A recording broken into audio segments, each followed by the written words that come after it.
جب کائنات میں غور کیا جائے، کائنات میں دیکھا جائے تو تین وجود سامنے آتے ہیں، نمبر 1 مخلوق، نمبر 2 خلق، اور نمبر 3 خالق، کریشن، میٹر اور کریٹر۔ کریشن بھی کائنات جو ہے کریشن، یہ تو پہلے سے واضح ہے۔ نمبر 2 جس سے کائنات بنی یعنی میٹر، مواد، خلق، وہ کائنات خود ہی ہے۔ اب خالق کو کہیں باہر تلاش کرنے سے پہلے اس کائنات کے اندر تلاش کیا جائے گا۔ اب سب سے پہلے اس کائنات سے سوال کیا جائے گا کہ کیا کہیں ایسا تو نہیں جیسے خلق اور مخلوق تو خود ہے، اسی طرح خالق بھی تو خود ہے۔ تو جب آپ کائنات سے یہ سوال کریں گے تو آپ دیکھیں گے کائنات کو آپ ساکت نہیں پائیں گے، اس مارکر کی طرح ساکت نہیں پائیں گے۔ کائنات کو آپ حرکت کرتا پائیں گے، کائنات آگے پیچھے دائیں بائیں اوپر نیچے مخلوقات کو آپ حرکت کرتے ہوئے دیکھیں گے۔ یعنی یہ کائنات آپ کے اوپر واضح کر دے گی کہ خالق میں ہی ہوں۔ یہ کائنات آپ کے اوپر واضح کرے گی کہ خلق، مخلوق اور خالق میں خود ہی ہوں، میرے علاوہ کوئی اور وجود ہے ہی نہیں، کوئی دوسرا ایگزسٹ ہی نہیں کرتا، میں ہی ہوں۔ یہاں مثال کے طور پر ایک درخت کی مثال لے لیں، درخت کو سامنے رکھ لیں۔ درخت کیسے وجود میں ہے؟ درخت کو وجود میں لانے والا کون ہے؟ جب آپ غور کریں گے، درخت کی تخلیق میں غور کریں گے تو آپ کے سامنے آئے گی یہی کائنات۔ مثال کے طور پر سورج اپنے مقام پر رہتے ہوئے اپنی ذمہ داری پوری کر رہا ہے، زمین اپنی ذمہ داری پوری کر رہی ہے، زمین کے اندر لاتعداد مخلوقات اپنے اپنے مقام پر رہتے ہوئے اپنی ذمہ داری پوری کر رہی ہیں، سمندر اپنی ذمہ داری پوری کر رہے ہیں، ہوائیں یا فضا اپنی ذمہ داری پوری کر رہی ہے۔ یہ تمام مخلوقات مشین کے پرزوں کی مانند اپنے اپنے مقام پر رہتے ہوئے جب اپنی اپنی ذمہ داری کو پورا کرتی ہیں تو نتیجے میں کیا ہوتا ہے؟ نتیجے میں درخت وجود میں آتا ہے۔ یوں اب غور کریں، آپ کے اوپر بالکل کھلم کھلا واضح ہو جائے گا یہ کائنات نہ صرف مخلوق ہے بلکہ خلق بھی خود ہے، بلکہ خالق بھی یہ کائنات خود ہی ہے۔ اس کائنات کے علاوہ اور کچھ ہے ہی نہیں۔ اور آپ کئی طرح کی مثالیں لے سکتے ہیں۔ مثال کے طور پر میں جو ہے وہ بادلوں کی مثال آپ کے سامنے رکھتا ہوں، بارش کی یا بادلوں کی۔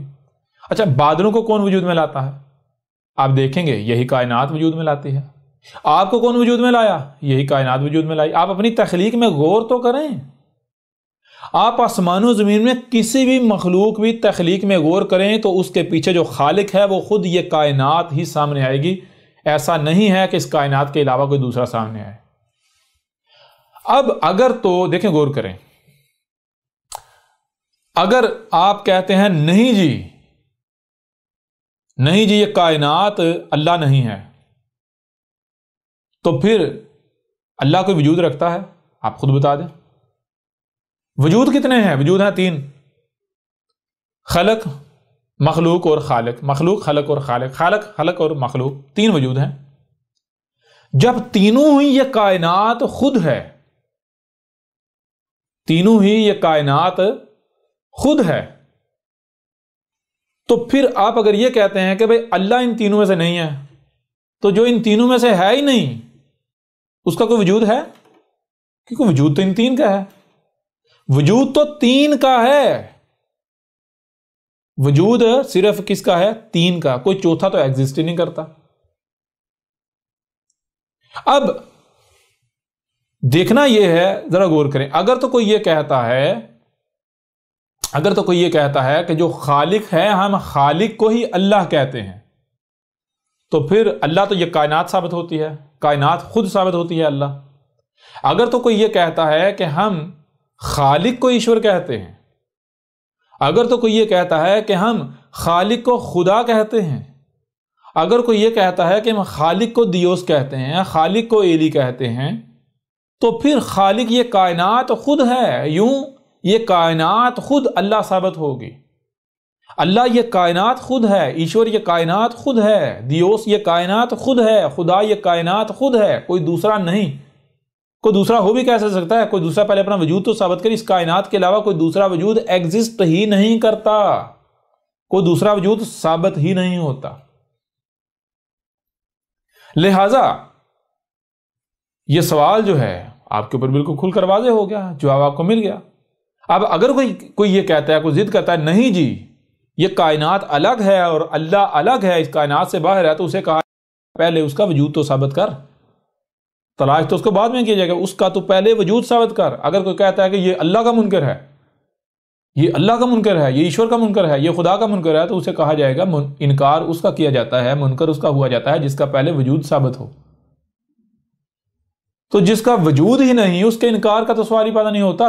انکار تو تب کیا جائے گا جب وجود ثابت ہوگا۔ لہٰذا اے ملاٹو، اے مذہبی پنڈتو، پہلے اپنے اللہ کا، اپنے ایشور کا، اپنے گاڈ کا، اپنے خدا کا، اپنے الہ کا، دیوس کا پہلے وجود تو ثابت کرو۔ انکار یا جو ماننا ہے وہ تو بعد کی بات ہے، پہلے وجود تو ثابت کرو۔ جس کا کوئی وجود ہی نہیں جی اس کا جی انکار کر رہے ہیں، اور تم لوگ تو اپنے ایک تخیل کے پیچھے بھاگ رہے ہو۔ اچھا اب آئیں دوسری طرف، سائنس۔ اچھا سائنس کیا کہتی ہے؟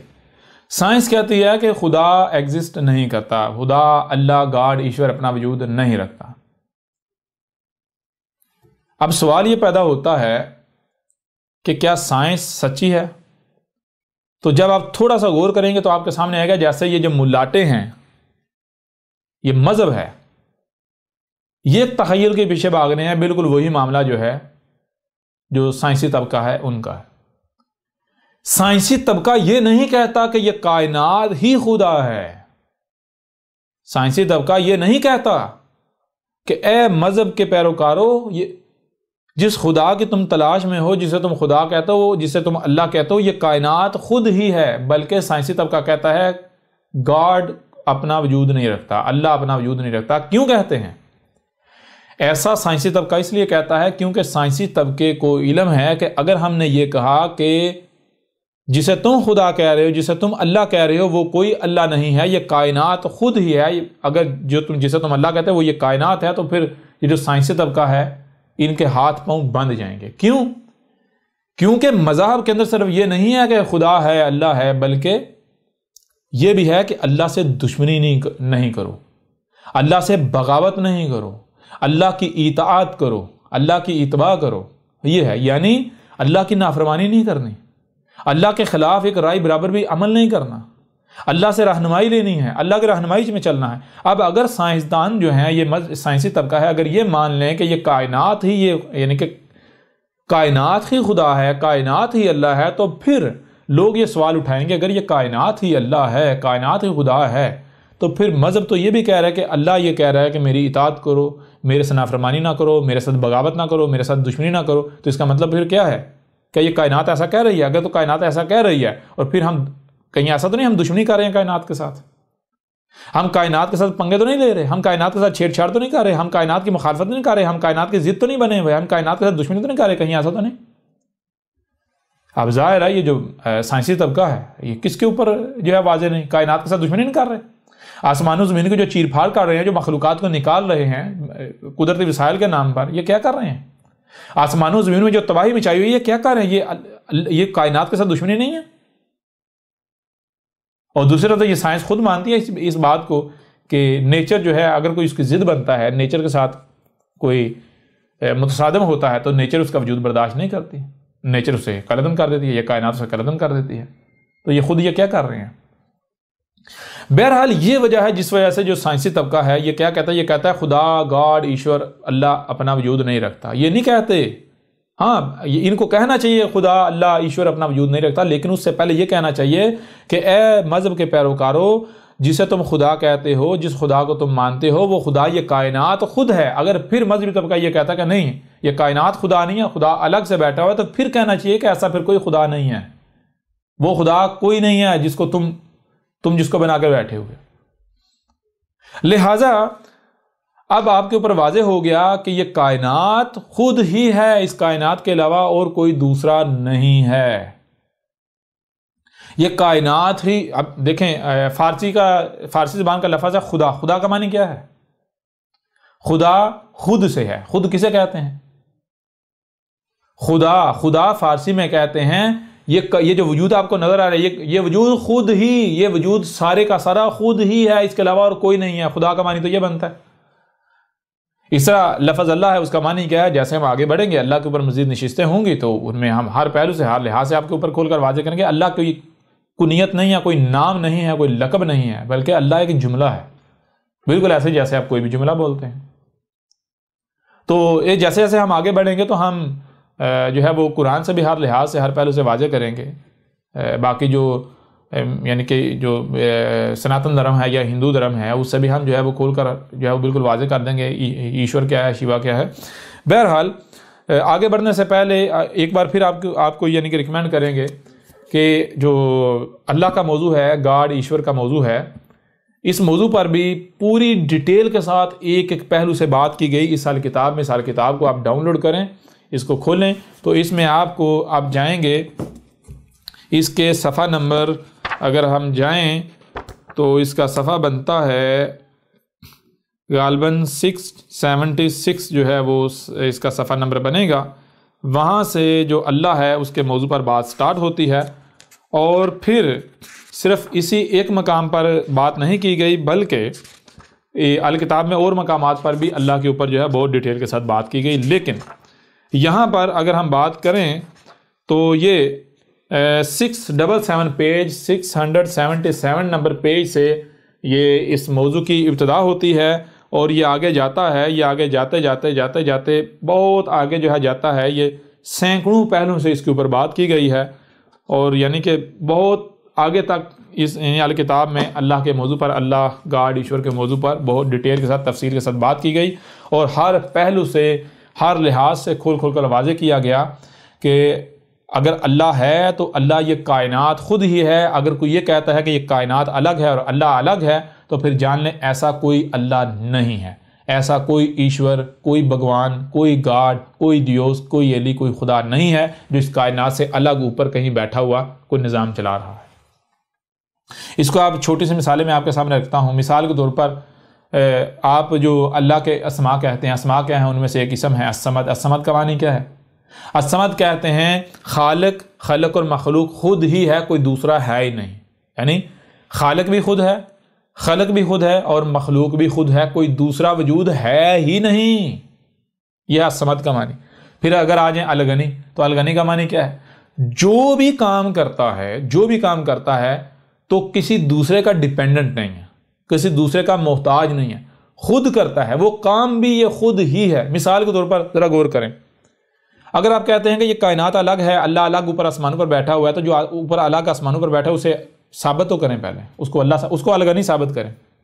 مثال کے طور پر بارش برسانے کے لیے اسے کہیں کہ سمندروں کے بغیر بارش برسا کے دکھائے. بارش برسانے کے لیے یہ فضا جو ہے، فضا کے بغیر بارش جو ہے وہ برسا کے دکھائے. وہ تو محتاج ثابت ہو جاتا ہے، وہ تو غنی ثابت نہیں ہوتا. اگر یہ کائنات اللہ نہیں ہے، یہ کائنات خدا ایشور گاڈ نہیں ہے، کائنات الگ ہے اور اللہ ایشور گاڈ الگ اس کائنات سے باہر اوپر کہیں بیٹھا ہوا ہے، تو وہ تو غنی ثابت نہیں ہوتا، وہ تو محتاج ثابت فقیر ثابت ہو جاتا ہے، محتاج ثابت ہو جاتا ہے. وہ دیکھیں نا، آپ ہی کی تخلیق کے لیے وہ ایک مرد اور عورت کا محتاج ثابت ہو جاتا ہے. اسے کہیں ایک مرد عورت کے بغیر بچے پیدا کر کے دکھائے. وہ تو جو بھی کر رہا ہے، درخت اگانے کے لیے وہ زمین کا محتاج، وہ سورج کا محتاج، وہ سمندر کا محتاج، وہ انہی مخلوقات کا، اس کائنات کا محتاج. اس طرح آپ جتنے بھی یہ سما ہیں، ایک ایک اسم سے اس جو ہے الکتاب میں کھول کر واضح کیا گیا کہ جتنے بھی یہ سما ہیں وہ تمام کے تمام السما اس کائنات کے ہیں. لہذا یہاں موثراً اس پہلو سے آپ کے اوپر واضح کر دیا گیا کہ اگر آپ یہ کہتے ہیں، اگر کوئی یہ کہتا ہے کہ یہ کائنات الگ ہے، اللہ الگ ہے، گاڈ ایشور ایلی دیوس خدا اس کائنات سے الگ ہے، اوپر کہیں چڑھ کر بیٹھا ہوا ہے، تو یہ دنیا کا سب سے بڑا دھوکہ اور فراڈ ہے، دجل ہے. ایسا کوئی اللہ، کوئی گاڈ، کوئی ایشور اپنا وجود نہیں رکھتا. یہ کائنات خود ہی ہے، اس کائنات کے علاوہ کوئی اور وجود ہے ہی نہیں. بہرحال آگے سوالات ہیں کہ یہ کائنات پھر وجود میں کیسے آئی،